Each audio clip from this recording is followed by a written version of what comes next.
Bonjour tout le monde, j'espère que vous êtes toujours bien confinés et que vous vous portez très bien, vous et votre famille. Donc, comme vous l'avez vu, on va entamer notre deuxième séance concernant la nutrition. On a déjà abordé la première séance qui tourne autour des définitions. C'était plus une séance d'introduction. Et on a aussi abordé le sujet des influences de l'alimentation sur la santé. Et aujourd'hui, on va attaquer le troisième point du plan du cours euh, qui tourne autour de la classification des groupes alimentaires. Bien sûr, il va y avoir d'autres capsules de formation qui vont traiter le reste du schéma du cours. Donc, sans tarder, on va débuter avec notre sujet d'aujourd'hui. Les substances nutritives dont l'organisme a besoin sont fournies par les aliments. Ces aliments se caractérisent par leur hétérogénéité. Le plus souvent, ils contiennent à la fois plusieurs de ces substances indispensables.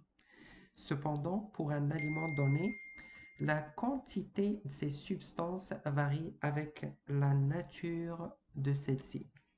Ainsi, en définissant le rôle principal des aliments sur la base de leur richesse en tel ou tel principe nutritif, on arrive à identifier des groupes d'aliments, c'est-à-dire les ensembles de denrées alimentaires ayant une finalité nutritionnelle identique.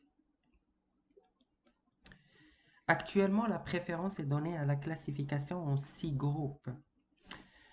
Le premier groupe, c'est les sources de protéines de haute valeur biologique. Dans ce groupe, on trouve les viandes, les poissons et les coquillages. Les légumes secs, étant donné leur apport élevé en protéines végétales, ont de bonnes valeurs nutritionnelles. Les œufs aussi. Les aliments de ce groupe sont ceux qui servent à construire le tissu du corps, à, à entretenir et à réparer les cellules usées. Nous avons besoin de consommer ces aliments, mais plus particulièrement les enfants, les adolescents, les mères qui allaitent, les femmes enceintes et les convalescentes. Le deuxième groupe, c'est les sources de protéines et du calcium. Ce groupe est celui de produits laitiers. Là, on trouve le lait, le yogourt, le fromage. Ce groupe complète celui qui a précédé car ces aliments apportent des protéines d'origine animale, mais ils fournissent principalement du calcium indispensable à la construction du squelette et des dents essentielles. Par conséquent, aux futures mères, aux mères allaitantes et aux enfants.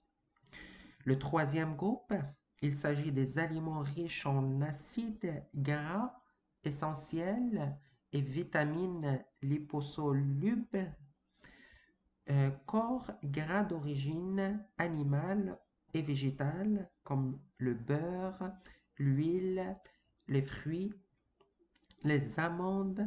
Ces aliments sont une source d'énergie. De plus, ils sont riches en vitamines et en acides gras essentiels. Le groupe 4, qui nous donne des sources d'énergie, on trouve à l'intérieur les fécules, c'est-à-dire les céréales, blé, orge, riz, maïs, des dérivés de céréales aussi, comme le couscous, le sucre et produits sucrés, le sucre miel, confiture, les fruits secs aussi. Et on a aussi le groupe 5 qui nous donne les sources de minéraux, de cellulose et de vitamines comme les légumes, fruits frais crus, légumes et fruits frais crus, cuits. Et le dernier groupe, c'est le groupe de poissons. On trouve là-dedans l'eau, jus de fruits, limonade l'eau est indispensable et nécessaire pour compenser les pertes. Les groupes d'aliments, comme on l'a dit, le groupe numéro un, il comprend les viandes, les volailles, les abats, le poisson, les coquillages, les mollusques. Ces aliments sont une source de minéraux, de vitamines du groupe B et surtout de protéines de haute valeur biologique. On a aussi les légumes secs, les lentilles, qui appartiennent aussi au groupe 1. Le groupe 2, c'est principalement tout ce qui tourne aux alentours des produits laitiers, yogourt, exemple des fromages. Ces aliments sont une source importante de protéines et de calcium, ainsi que de phosphore, de vitamines du groupe B. Le groupe 3, corps gras d'origine animale et végétale, comme le beurre, l'huile, la graisse animale, les olives, l'arachide, l'amande. Ces aliments sont une source d'énergie pour l'organisme. De plus, ils sont riches en vitamines liposolubles et en acides gras essentiels. Le groupe 4, qui, qui touche plus les céréales, le blé, l'orge, le riz, le maïs, les dérivés de céréales, le sucre et produits sucrés comme le miel, la confiture.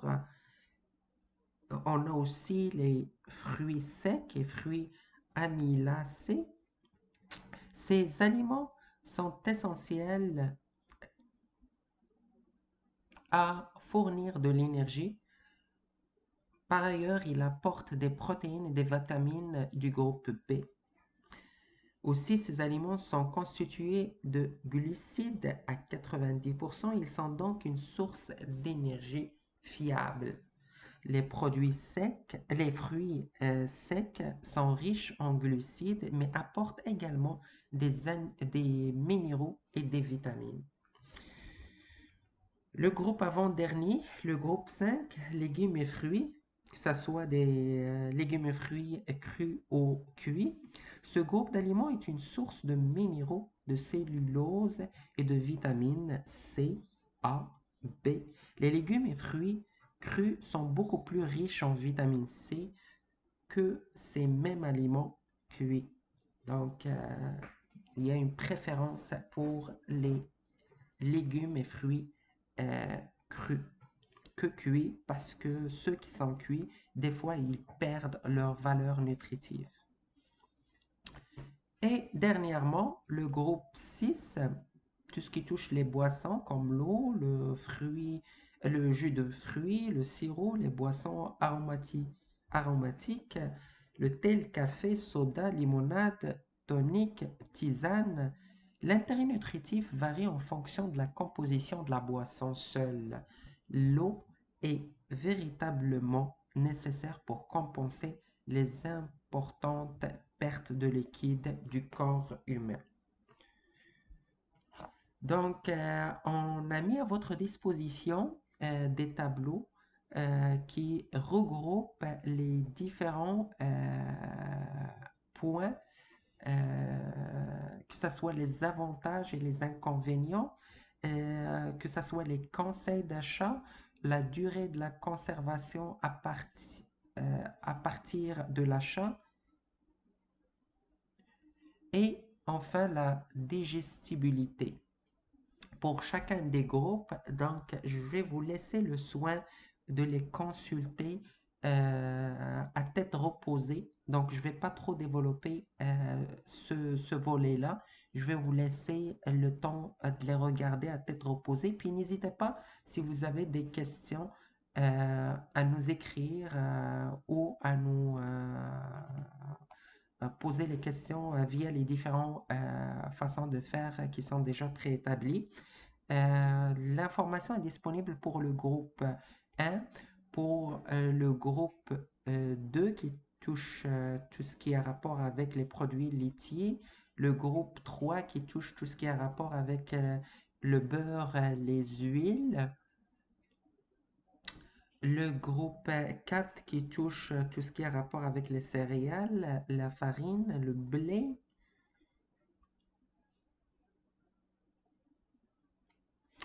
Le groupe 4 qui touche tout ce qui a rapport avec le miel, confiture, chocolat, fruits secs, ainsi de suite. Le groupe 5 qui touche plus tout ce qui a rapport avec les légumes cuits ou crus. Et finalement, le groupe 6 qui touche plus les boissons. Donc, voilà tout ce qui complète la deuxième partie de l'unité de formation nutrition. Il me fera plaisir de vous retrouver pour les prochaines capsules de formation touchant cette unité de formation.